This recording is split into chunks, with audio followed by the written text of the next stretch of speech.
하나님께서는 이스라엘 백성을 애굽에서 건져내시고 그들이 반드시 지켜야 할 것들에 대해서 말씀하십니다.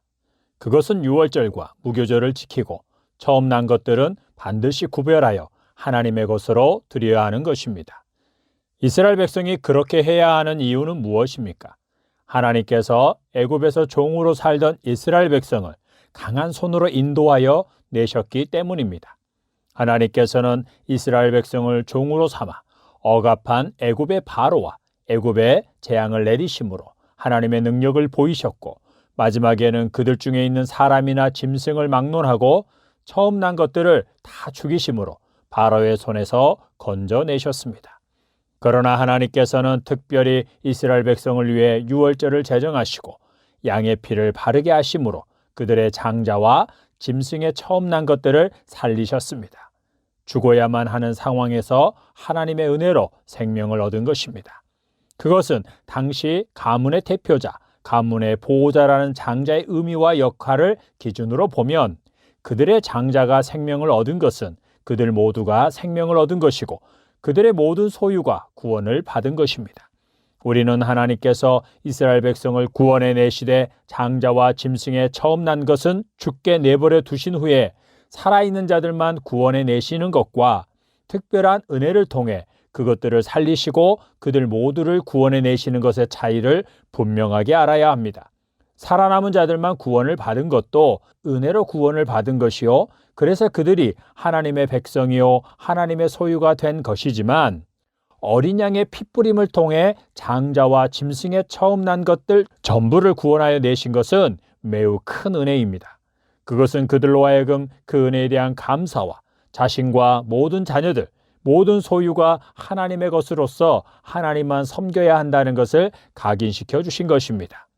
이스라엘 백성에게 있어서 핏부림을 통해 장자가 죽지 않은 것은 죽은 장자를 하나님께서 다시 살려주셔서 그들의 품에 돌려주신 것과 같습니다.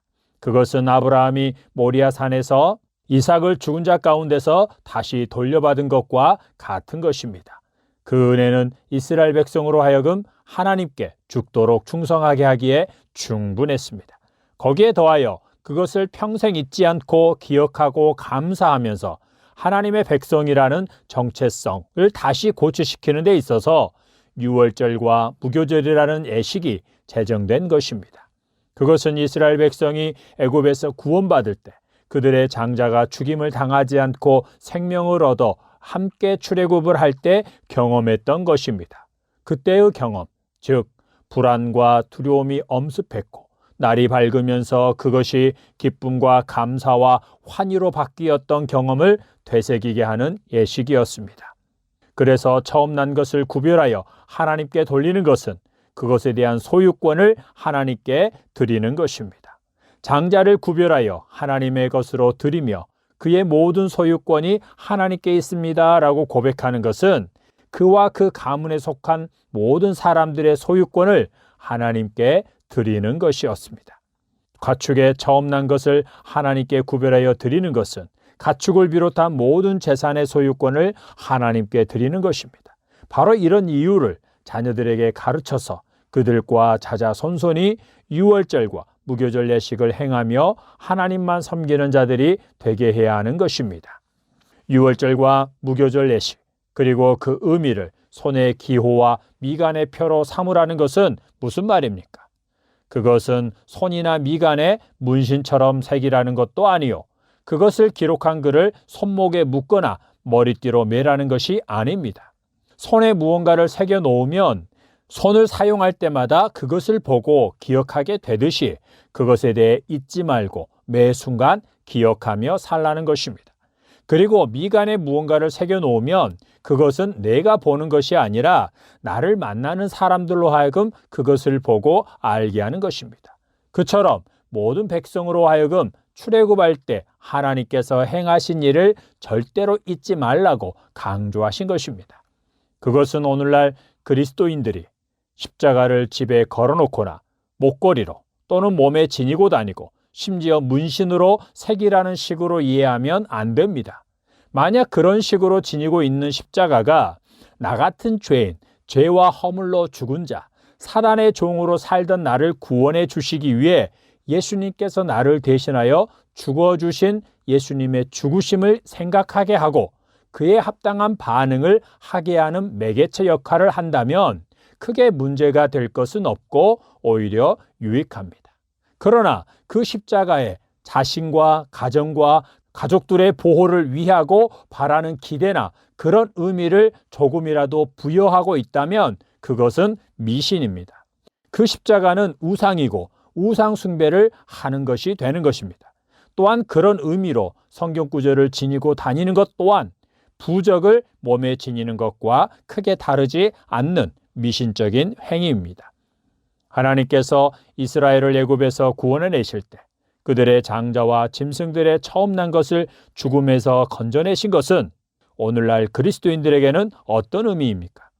하나님께서는 죄와 허물로 죽어있는 자들, 곧 세상의 풍습과 유행을 쫓아 살고 공중의 권세를 잡은 사단 마귀를 따라 하나님을 대적하고 불순종하며 사는 자들 중에서 예수 그리스도 안에서 예정하신 자들을 구원하기 위해 예수님을 보내셨습니다. 하나님께서 예수님을 보내신 것은 출애굽 당시 이스라엘 백성과는 달리 택하신 자들로 하여금 그들 개인이 예수님을 구주와 주님으로 임금으로 믿고 모시게 함으로써 그들에 대한 모든 소유권을 가지고자 하심입니다. 출애굽 당시에는 장자와 다른 자녀들의 구분이 있었지만 예수 그리스도 안에서는 구원받은 모든 자들이 그 장자인 것입니다. 그들은 예수 그리스도로 말미암아 하나님의 자녀로 다시 태어난 자들입니다. 그러므로 우리가 우리 자신을 그리스도인이라고 할진대 우리의 모든 것, 몸과 마음과 생명, 우리의 삶 전부가 하나님의 소유라는 것을 인정해야 합니다.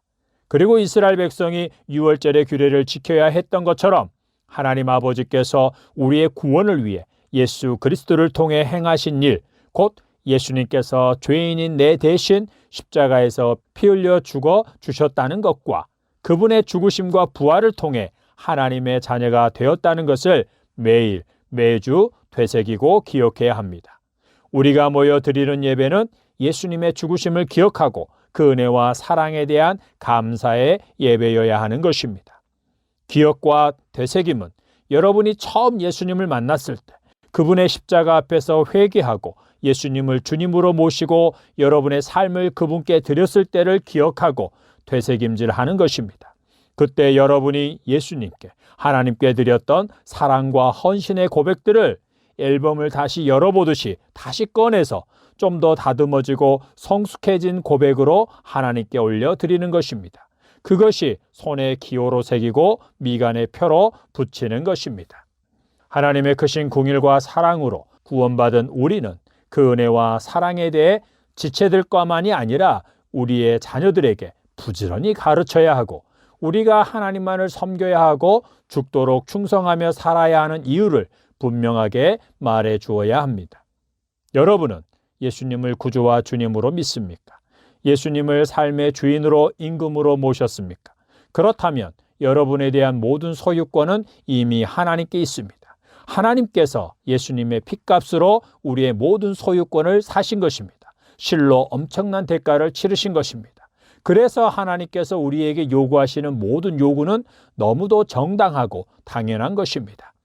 믿음을 지키고 순종하는 자가 되는 비결, 예수님께서 하나님 아버지께 죽기까지 복종하신 삶의 분량에까지 자라가는 비결이 바로 이것입니다. 하나님께서 우리를 어떠한 은혜와 사랑으로 구원하여 자녀로 삼아 주셨는지를 매일 되새김하는 것입니다. 내가 죽어야 할 죽음과 저주를 예수님이 대신 당해 주셨음을 늘 기억하는 것입니다. 그리고 우리가 받은 유업이 더 나은 본향이라는 것을 기억하고 소망하는 것입니다. 하나님의 은혜와 평강이 여러분 모두에게 있기를 축복합니다. 아멘.